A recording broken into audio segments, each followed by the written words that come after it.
Hey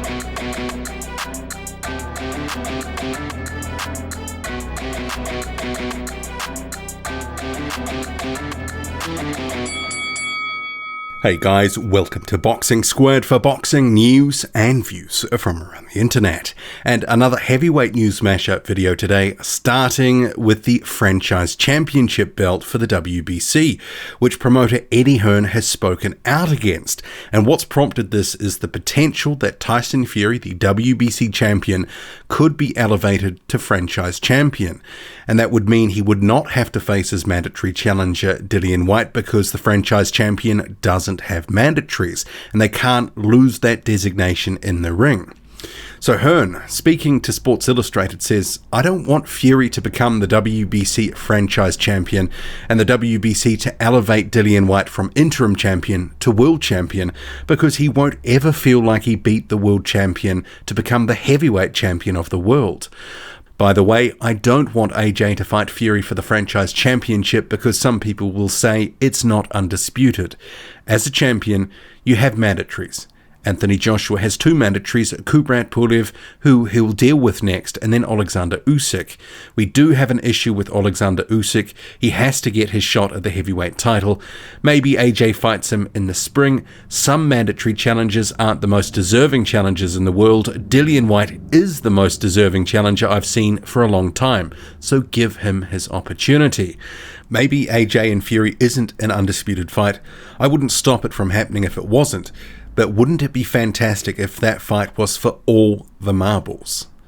So that is Eddie Hearn speaking on the WBC franchise belt, which he doesn't want to see given to Tyson Fury. He wants Dillian Whyte to face Fury. And if there is an undisputed fight that's on offer, he wants all the belts to be on the line, not some designation where there is no belt.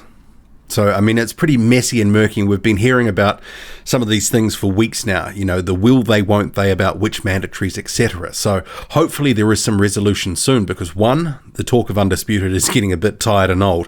And two, the talk of will they, won't they on the mandatories is also in the same category.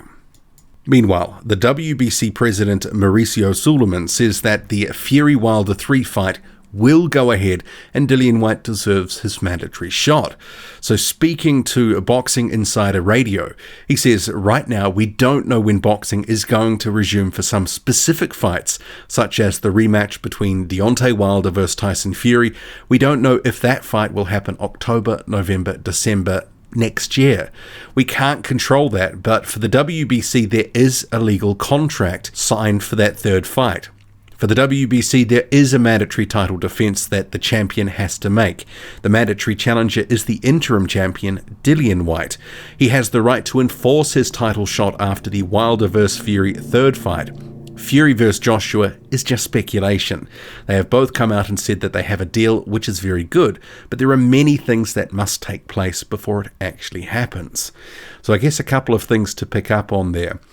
Mauricio Suleiman indicating that the third fight will take priority ahead of a mandatory defense. So if it does get pushed into later this year, the end of the year or early next year, Dillian Whyte, his shot may get pushed out a bit. Remembering the WBC in 2019 made a ruling that Whyte would have his title shot on the WBC by February 2021.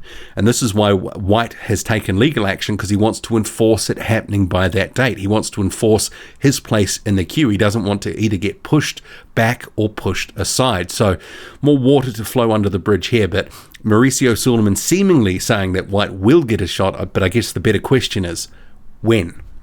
Derek Chisora wants to upset the apple cart for one of Anthony Joshua's mandatories, Oleksandr Uysk. Uysk and Chisora were scheduled to fight earlier this year, but it was postponed due to the pandemic. So Chisora on social media via the Haymaker Instagram account says, "Oleksandr Uysk is one of the pound-for-pound best fighters in the world. It's him, Gypsy King, and Canelo. When it comes around and the time is right to get it on, I'll be like a young kid on Christmas Eve. I'm excited for this big step up. Hashtag Uysk Chisora." And in recent weeks, it had been very quiet about this fight between Uysk, who's the current WBO mandatory, and Derek Chisora. This is a good fight. It should be a fun fight with some action. It's a big test for Oleksandr Uysk. His first fight at heavyweight was against a pretty soft touch in Chaz Witherspoon. Derek Chisora represents a much bigger test and step up. There's a lot of people that still doubt how good Oleksandr Uysk is. I'm not one of them. I think he beats Chisora, and I think it's going to be a wide points decision or even a late stoppage. And if you think Derek Chisora is going to go in there and win and knock Oleksandr Uysk out, more power to you. I'm on the other side of the coin there. But this fight, hopefully it does happen, because Uysk needs some activity. He needs a test. And if he can beat Derek Chisora and beat him convincingly, that will go a long way to convincing people he is a legit threat at heavyweight, and it will go a long way to help selling a potential Joshua and Uysk fight, making it bigger than it otherwise would be. So we'll see where this goes. It's been very quiet, and I just had a sort of sneaking suspicion maybe it just wouldn't come off, but they're talking potentially maybe the end of the year, towards October, November. I guess with a lot of other things right now, we'll just have to see what happens. The WBA regular champion Manuel Charr, formerly known as Manuel Charr, has signed on with ECB Boxing, so he is now with promoter Oleksandr. So he says, "I'm sure Errol, with his close ties to the US, is exactly the right partner at my side. I'd love to box Andy Ruiz Jr. and then target Tyson Fury." And Oleksandr says, "Mahmoud has always been and always is a part of the ECB family. We're currently restructuring our stables and aligning ourselves strategically. After the engagement of Victor Faust, we now have Mahmoud, a reigning heavyweight champion. We're in a good position, and I'm confident that he will make big fights soon." So I'll just get to their stable at ECB, which is actually a bit deeper than I think some people will realize. So see here on screen, this is from their website. Victor Faust, otherwise known as Victor Vickhurst. He is on the left top corner. He is a very good prospect that's coming through. He's only just turned pro recently, but this guy is one to watch for the future. He's going to be a very good heavyweight. You also have the unbeaten Eric Pfeffer next to him. Christian Hammer, a well-known quantity in the heavyweight division. Ali Erendemirezhin, a former Olympian. He gave F.A. Jagba a very good fight. You also have Erkan Tepe and Mikhail Wallish. Both of those guys sort of towards the tail end of their career. I think that's fair to say. They're sort of getting pushed out to be fed to prospects and, guys that are sort of at the lower end of the sort of top 50 in the division. But it's a decent stable, and adding Charr to it, I mean, maybe they can make some in-house fights, but I guess the question is, Manuel Charr, whatever we're calling him these days, when's he going to fight? Hasn't fought since November 2017. The WBA's got to do something about this. Seemingly, the fight with Trevor Bryan doesn't seem like it's going to be rescheduled. I don't know. It's gone very quiet on that front. The WBA hasn't spoken publicly about it. Neither have the parties concerned. But this talk from Charr about fighting Andy Ruiz Jr. and then going on to fight Tyson Fury, I think it is just fantasy talk at this point. I mean, he loses to both and probably gets knocked out by both. Charr is really looking for a payday, has been for some time, and he would have got $1.5 million from that fight with Trevor Bryan. There was a $2 million purse bid. He was entitled to 75% of it. So where things go with Charr, who hasn't fought in, the best part of 3 years now, who knows? And maybe to some point, who cares? The former WBC champion Berman Stiverne believes he can be a force in the heavyweight division again. So Stiverne, who is over 40 years old now, hasn't fought since he was fed to Joe Joyce in early 2019. He came in over 270 pounds for that fight. His previous fight was against Deontay Wilder, where he was also grossly out of shape. He was over 254 pounds and obviously sparked out in under a round.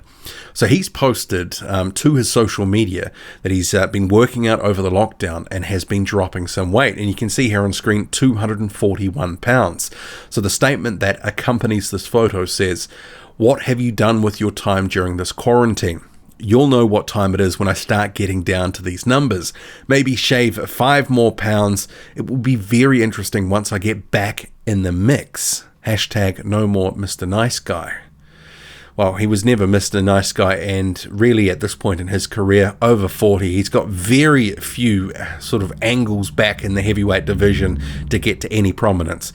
And he is, at this point, being fed to prospects like Joyce. Yeah, he's pretty faded, and I don't care what the weight is. I don't think Stavern can achieve anything more in the heavyweight division. Good luck to him, but I do think he's delusional if he really believes he can get back in the mix. But good to see that he's training and in shape, and I'm sure he's feeling better for that. It's just a shame that he didn't bother doing that ahead of fights like the Joyce one, where he was 270 odd pounds, and the title shot with Deontay Wilder, which most believe he didn't deserve, and he came in out of shape. So kind of the horses bolted type situation here with Stavern. And rounding out this heavyweight news mashup video, it's not often you have a heavyweight boxer living up to their nickname, but Murat Gassiev, who has the nickname Iron, is literally in a forge sharpening iron here. You can see from social media posts that he's put up. Here's one, he's banging away on some iron, and here is one, he's looking at the piece of iron that he's just worked on. So yeah, I just thought that was quite interesting, and I thought I'd round the video out with that. But what do you make of it all? Drop a comment, loud and often, hit like, hit subscribe, follow me on Twitter, boxing_squared. I'm out.